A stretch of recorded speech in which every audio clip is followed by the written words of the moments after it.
dangerous killers of all are the ones you don't see coming. Women are far more likely than men to get away with murder because they're rarely suspected. This fortune teller sees a future of death.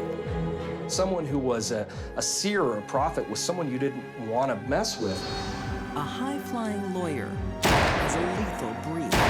A conniving, backstabbing Miss Priss who thinks that she's entitled to anything in this world. And a dear old aunt serves a cup of tea to die for. She was one of the worst types of serial killers this country has ever known. These deadly women are right behind you. But you'll never guess who. They're beyond suspicion.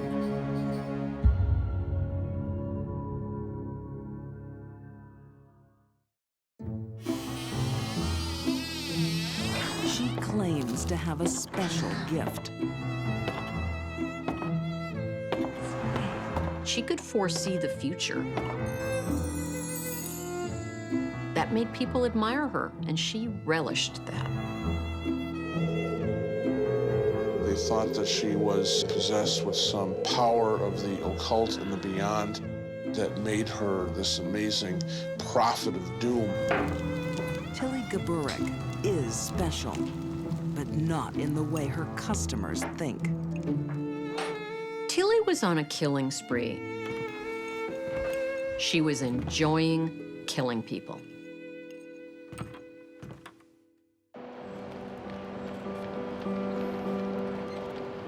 An immigrant neighborhood in Northwest Chicago, 1911. Little Poland, the area where Tilly was a several square block area of pretty much just Polish people who were fairly fresh off the boat. It was said that there were more Poles living here in Chicago at one point than there were in the entire city of Warsaw in Poland. Like many in Little Poland, Tilly Gaborek lives a precarious existence. I'm sorry, I'm so late. The market was so crowded and there were so many people and the potatoes It's were so made worse expensive. by an idle husband. That's all you have. Did you bring my beer? I didn't bring the beer. I had no money left. Husband was a drunk and was pretty lazy and really just didn't do much of anything. And so she ended up supporting them because he only worked every once in a while at odd jobs. Useless woman.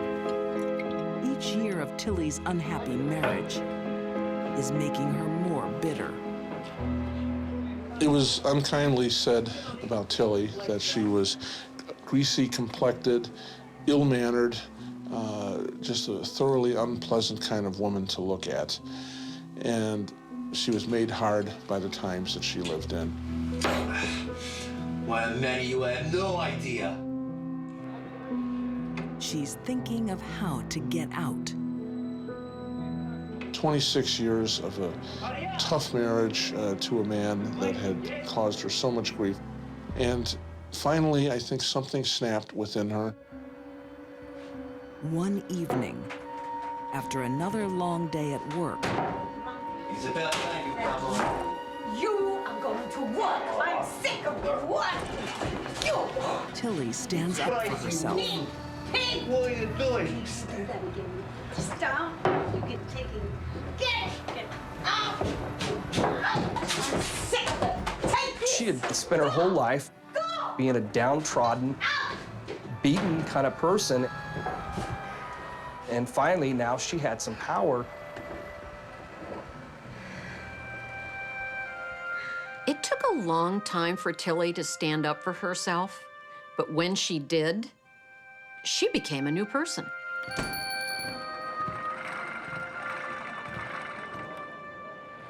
At age 55, Tilly wants a new life, a new look, and a new career.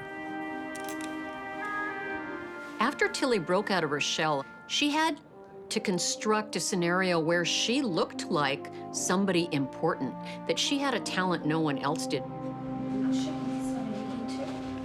That talent is predicting the future. When you go into a dress shop and you order a black dress, obviously a morning dress, and a shopkeeper asks, "Oh, I'm sorry, when did your husband die?" In 2 weeks.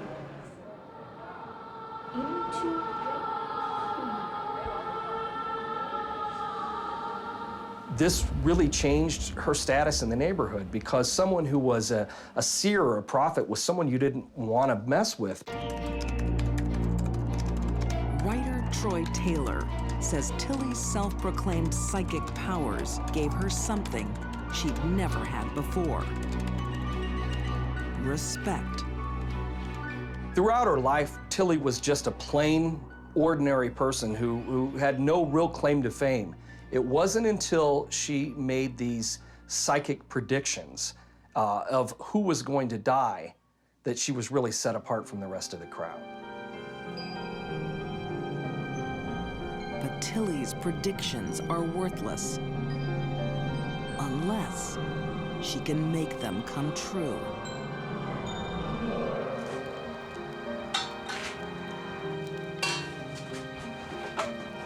Poisoning is a method women frequently use to dispatch their victims. It suited Tilly's personality because she could be in control, she could get close to her victim, she could decide when, where, and how they died. Sit. Tilly has given her husband of 26 years Yes. a lethal dose of arsenic. Eat. Good.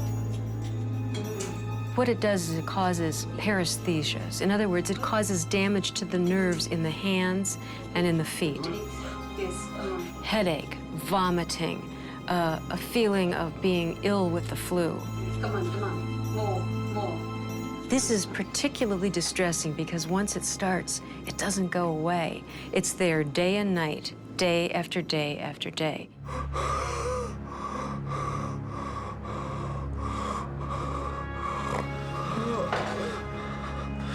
In the midst of murder, something unexpected happens. Tilly begins to enjoy it. She had this very perverse, sadistic glee in watching the death throes, the agonizing death throes of her victims.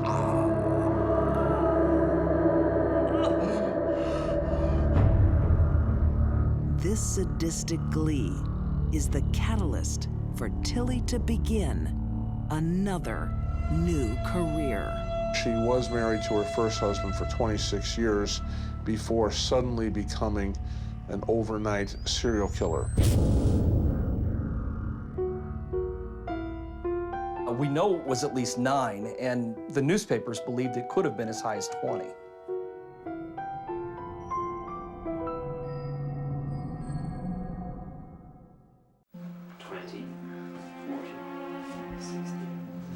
A grieving widow beyond suspicion. Tilly Gabor has murdered her first husband. Now she's cashing in. Are you sure, man? Yeah, that's fine. Just give me the money. Okay.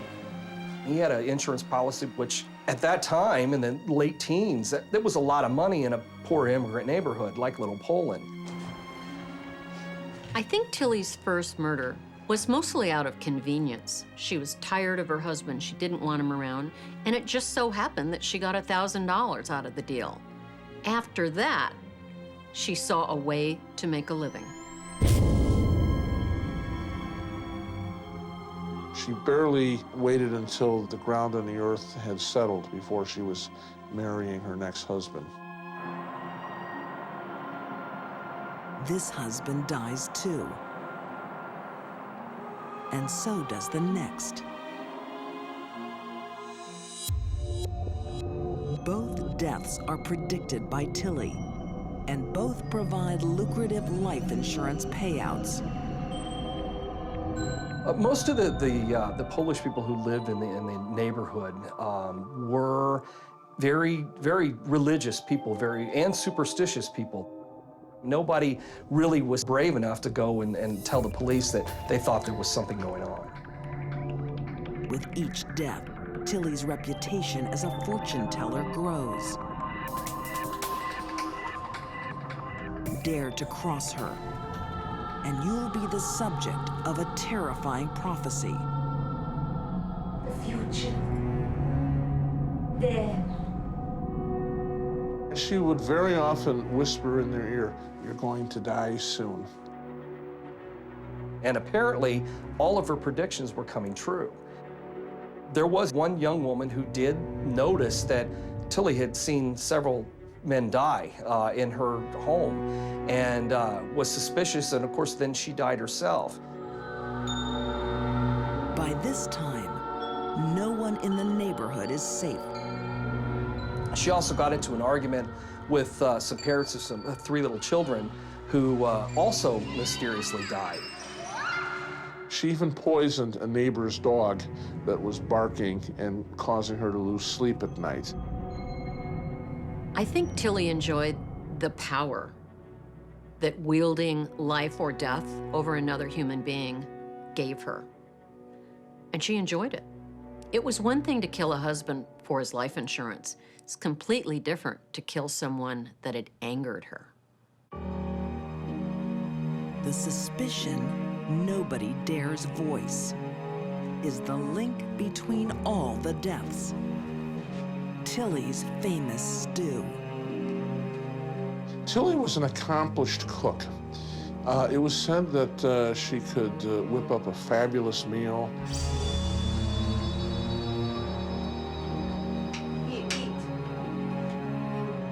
Perhaps that is what attracts her fourth and final husband, Joe Klimek. Joe Klimek, who kind of strikes me as being a little clueless. I guess today we would say he was very laid back and didn't pay much attention to local gossip. Joe doesn't realize the woman pretending to nurse him back to health is actually killing him. It wasn't until his brother finally said, "You know, I think there's something wrong with you," that he realized that he was getting sick. More soup?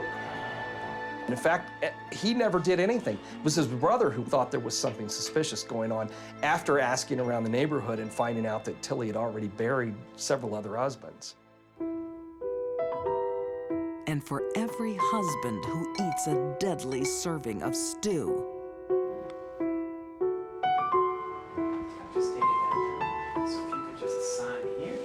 there's an insurance policy for Tilly to collect on.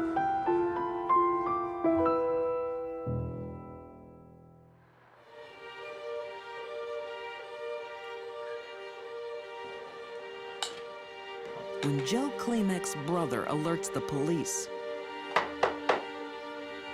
they're just in time to prevent Tilly claiming her final victim. Joe was probably one bowl away from death of Tilly's stew. When the police showed up at their home on Winchester, it was simmering on the stove.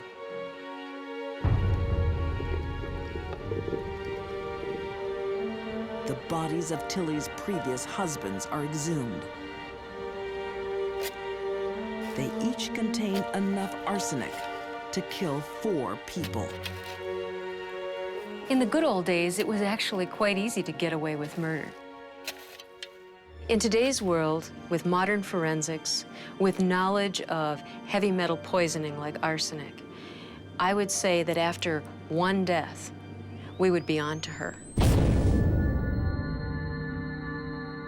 On trial for murder, Tilly Gaborek becomes a household name across America. Her transformation from an unknown working woman is complete. She really seemed to enjoy the attention, and I think that that was a big part of why she did what she did.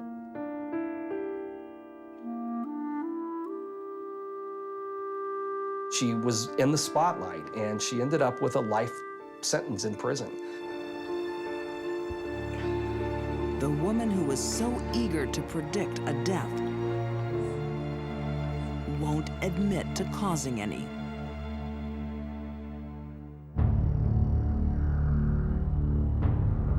To this day, the exact number of Tilly Gaborik's victims is a mystery. The number of dead that Tilly left in her wake is a pretty amazing number. We know it was at least 9, and the newspapers believed it could have been as high as 20. She does definitely rate up there as I would say, probably the deadliest woman in Chicago history.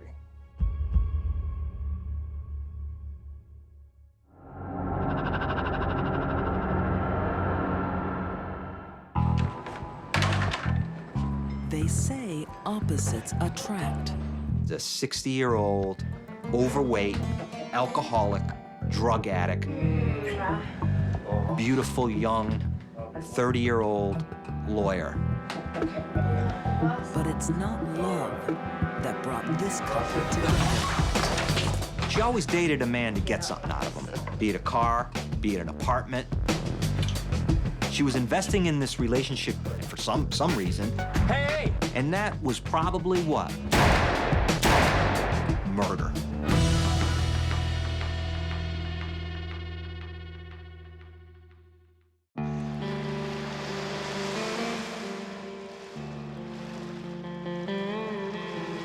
When you talk about a human life, it's something to value. Buck Clinton knows exactly what his son's life was worth. $5,000. That's how much 2 lawyers paid to have him killed. It's sad to think that people get to the point that they do. I may not be a saint myself, but on the other hand, there's a limit of what people do, and there's certain lines that individuals just do not cross.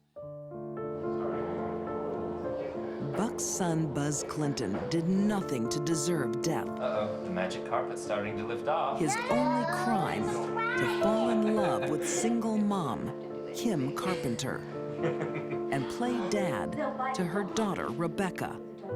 Kim and Buzz were extremely happy. They were 2 people who understood each other. And they really fit together well, those 2, right? And Buzz really loved Kim's child, Rebecca. 1, 2, 3. And wanted to be a father figure for that child. You feel that? Is it heavy? Is it heavy? Because the child did not have a father. And this father will be taken away too, in a bitter family feud.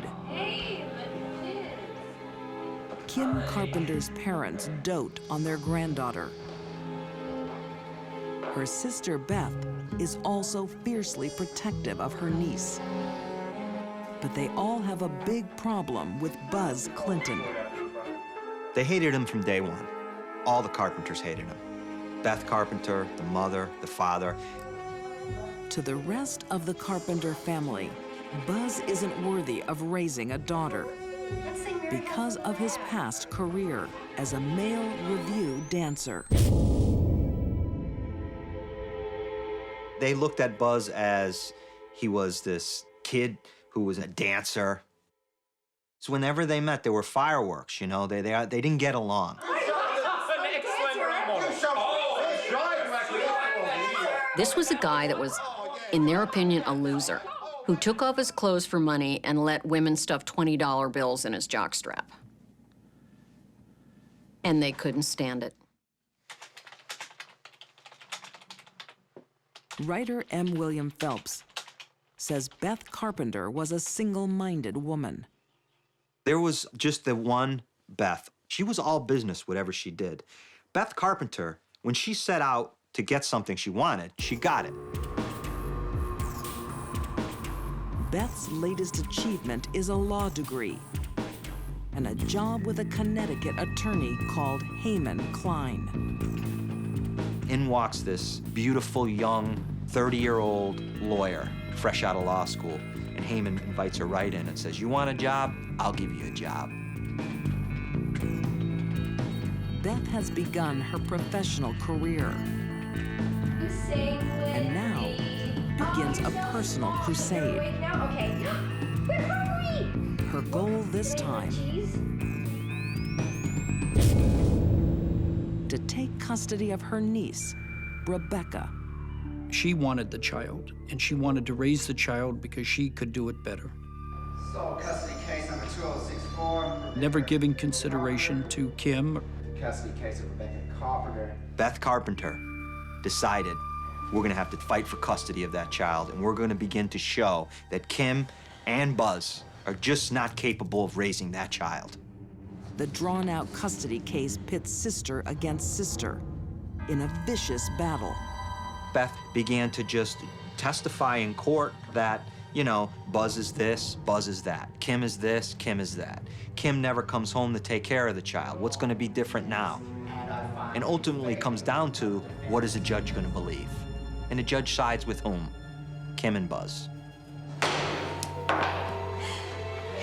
For the first time in her life, Beth Carpenter doesn't get what she wants. Beth and her parents believed that Kim and her husband, Buzz, were unfit parents. But apparently the court didn't see it that way. The court awarded custody of that child to her parents, to her own parents, to be with her mommy and daddy. And I think maybe Beth's a real sore loser. She has taken the legal route, and it has failed her. Now, young attorney Beth Carpenter will take the law into her own hands. This is her obsession now. Taking this child away from her sister. This is her life's work. She needs to do this. She started it, she's gonna finish it. There's only one thing left to do in Beth's mind. Yo, what is this? And that is to get rid of the problem.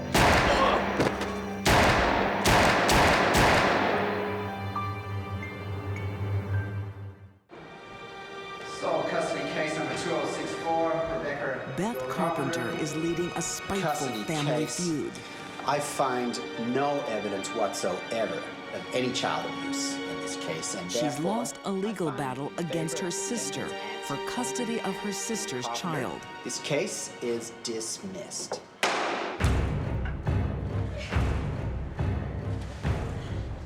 But Beth Carpenter will not be denied. You know, my opinion of Beth Carpenter is that she's nothing but a conniving, backstabbing Miss Priss who thinks that she's entitled to anything in this world without any ramifications. Somewhere along the line, Beth seems to have developed the idea that she was God and could take someone's life if she felt it should be gone.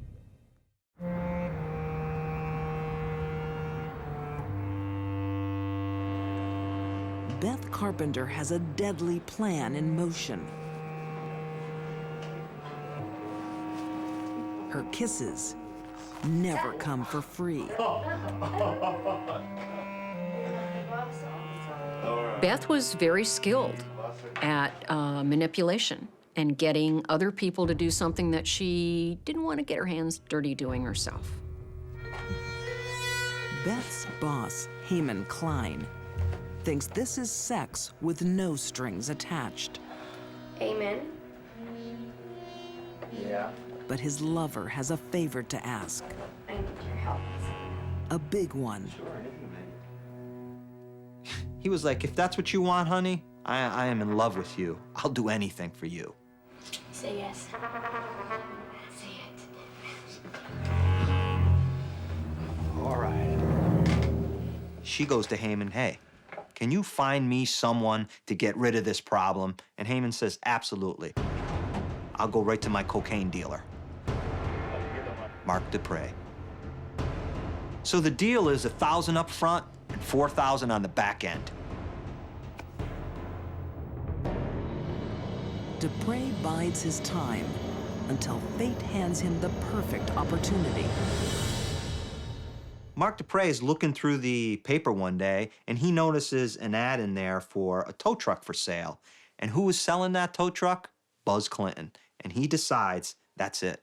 I'm gonna call him up and tell him I want to buy his tow truck.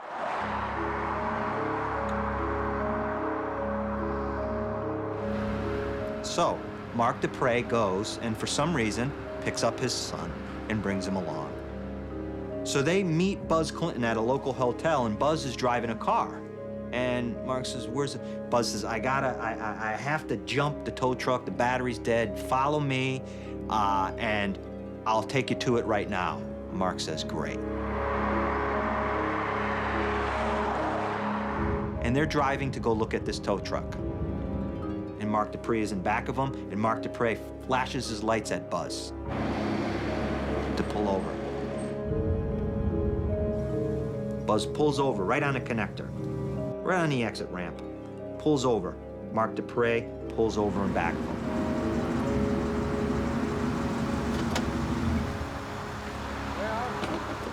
Buzz gets out of the car, leaves it running. Hey, buddy, what's this all about? He comes out and he says, what's going on? Mark Dupre walks up to him with a pistol.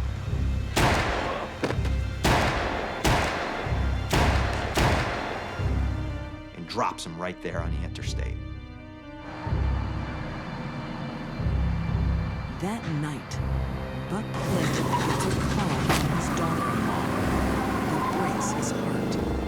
About 20 after 7, or a little after, shortly after that, got a call from Kim that Buzz isn't home yet.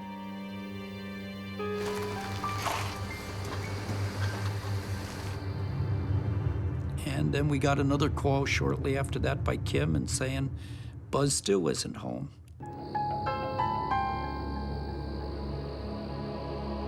A friend had stopped by and said that his car is on the side of the road and somebody had been shot. Buzz Clinton dies at the scene. Within months, a tip-off to police connects Mark Dupre to the killing. So that begins the domino effect. You have the trigger man, then you have the guy who hired the trigger man, and then you have the mastermind, and those dominoes begin to fall. Mark Dupre tells all about his murder-for-hire deal with Heyman Klein and Beth Carpenter. Beth denies it and blames her former boss and lover.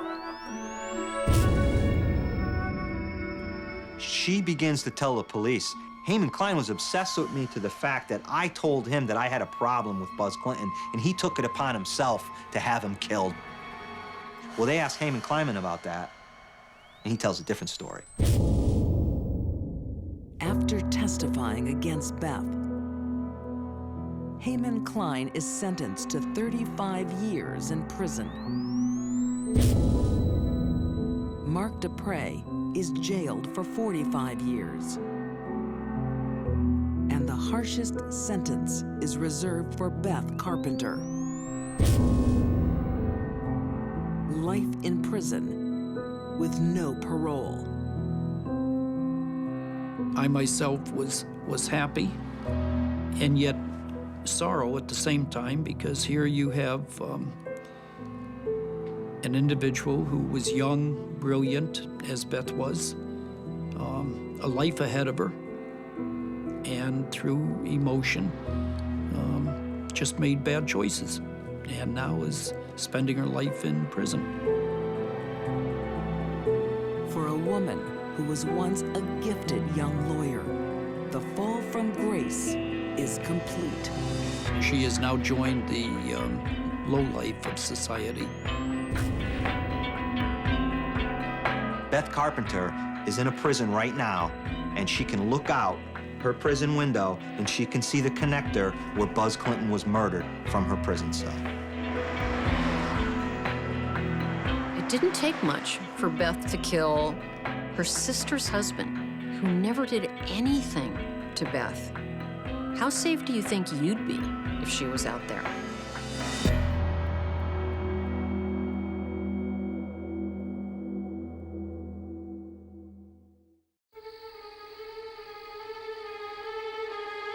No poison is more potent than the one served by a trusted hand. Well, she was a dear, caring, loving, beautiful grandmother. She helped everyone. She looked after everyone. Oh, good, I brought you some homemade goodies. She'd bring cake, and she'd bring biscuits, and she'd bring food. And she'd bring death. She went and saw them at their homes. She sat beside them. Ready for the tea? And then gave them poison. Jimmy, just a little bit more, otherwise you'll dehydrate. What sort of a person does that?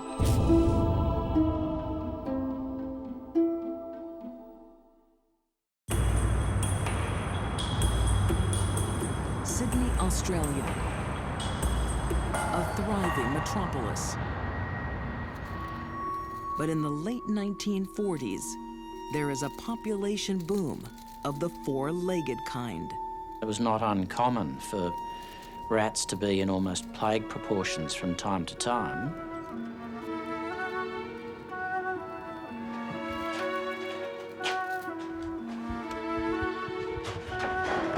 In her small tenement home, Caroline Grills is fighting a losing battle.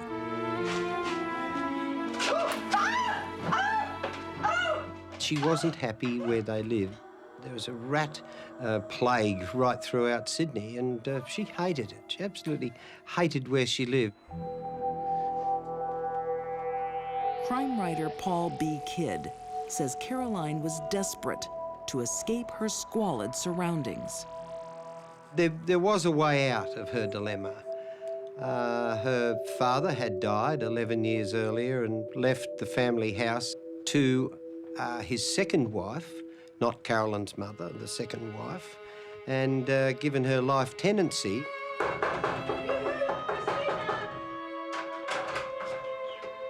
Caroline's stepmother has a lovely home in a wealthy suburb Let me help you. That's it. with not a rat in sight.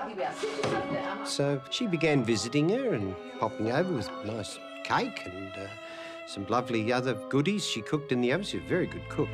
Oh, no, dear. You let me look after you. I'll make the tea. Caroline will eventually inherit the family home. Oh. The kettle's up here. Over there. All right. But her I'll just be stepmother over there in a minute. will have to die first. Just here. Oh.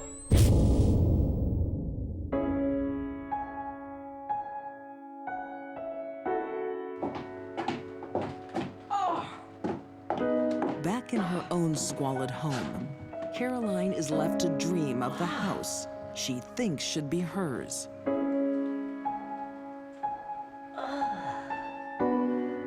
Until the rats she so despises get her thinking. People don't wake up one morning in their 50s and decide to kill unless they've been thinking about it. We find that with killers, they fantasize about killing down to the last detail over and over and over.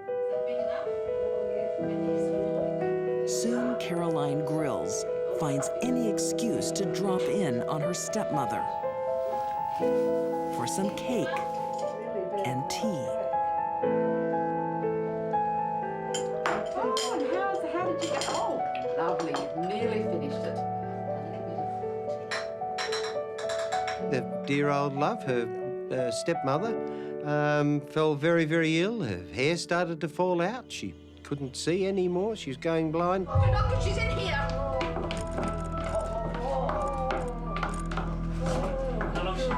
Doctors can't explain the mystery illness. Anything unusual to eat? No, it doesn't have any tea and cake, nothing. One woman knows exactly what the cause is. Rat poison containing thallium. Thallium is actually an element. It's located in the atomic table between mercury and lead. It's a lethal substance, familiar to forensic pathologist Janice Amatuzio. As a poison, thallium is absolutely ideal. It is odorless, it is tasteless, and it's easy to dissolve in liquids. Death from thallium poisoning can be quick, and if it is, that's merciful. If a less than lethal dose is given, More tea, that's it. their hair will fall out, nausea and vomiting will be unbearable, their limbs will be in terrible pain. It's a dreadful way to die. The tragic death of her stepmother has a happy result for Caroline Grills. She inherited the house from her stepmother when her stepmother had passed away from what was at the time an unexplained illness. She has her dream home, and no one suspects what a dear old lady did to get it. She was just an ordinary suburban mum to look at, and she was just one of those people that if she walked by, you wouldn't even notice her. It had to be very exciting for Caroline to know that she was above suspicion. She was a little old lady living a lie. Caroline Grills has stumbled upon the perfect poison. And now, there's no stopping her. She was one of the worst types of serial killers this country has ever known.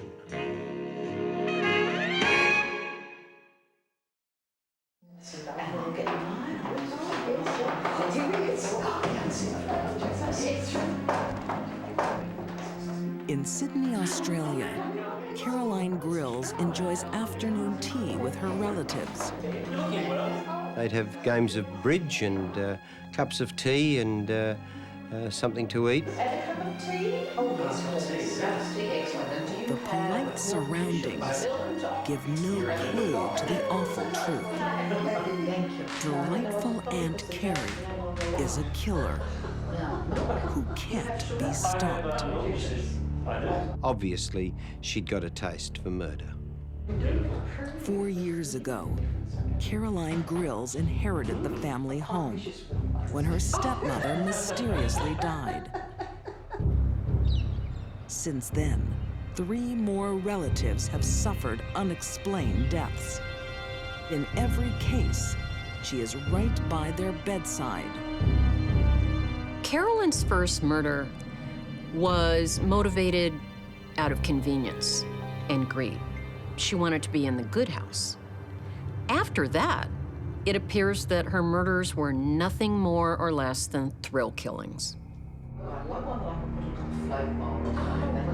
Evelyn Lundberg and her son-in-law, John Downey, have no idea that Evelyn is next on the hit list. Nobody could understand how she could possibly have such a warm relationship with the members of her family and yet poison them. Within days, Evelyn falls deathly ill. Her hair started to fall out. She went blind. She had terrible, terrible pain in the limbs. Naturally, Caroline Grills was there to tend for her and see to it that she had someone to be with her. But Mrs. Lundberg just deteriorated and got worse. It was not looking good.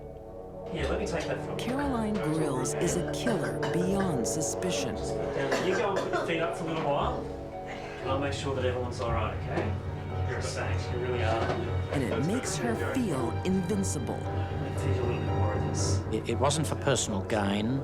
It was for a mixture of being in control, having control of someone else's life, but also a sense of I'm the only one who knows what the real cause of this illness is. So there's a sense of power behind it. her secret weapon is rat poison. I think that it became the poison of choice for those who were minded to poison other people.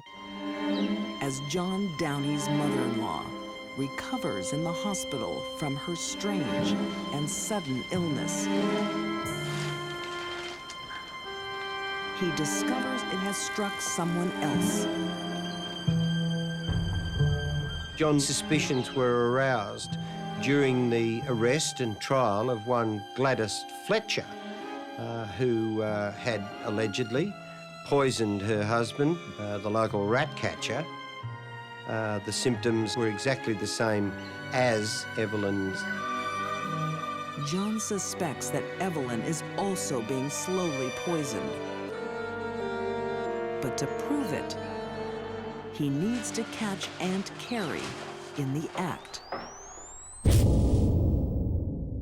Evelyn Lundberg will be the bait. When Evelyn Lundberg was finally well enough to come home, the Downeys made sure that Aunt Carrie was aware of it. Of course, she came to pay a visit with some lovely things to eat. Tea was made for everybody. And John Downey saw her reach towards the front of her dress, towards the area where she had a pocket, and then pass her hand over the cup, and then put her hand back to the pocket.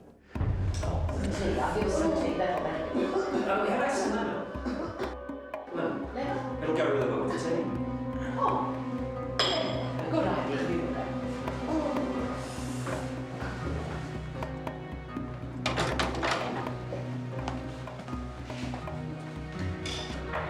He then poured the tea that he'd got from his mother-in-law into a glass jar.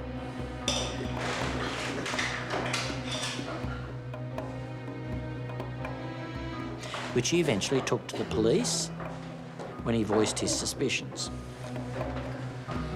And the tea in this glass jar was sent to an analyst by the police, who several weeks later discovered that it contained a very significant amount of thallium in it. Convicted of 3 murders, Caroline Grills is sentenced to life. In prison, she gets a new nickname, Aunt Thally, after her poison of choice. If Caroline hadn't been stopped, the body count would have been enormous.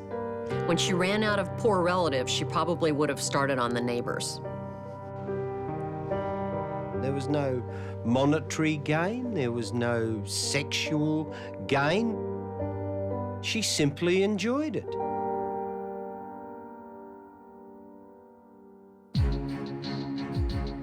These deadly women were hard to stop because nobody guessed. Tilly Gabor was a serial murderer who thrived on power. Beth Carpenter thought she was above the law. And Caroline Grills quietly killed behind a nice cup of tea. The mission was murder in front of our eyes. They lived and they killed beyond suspicion.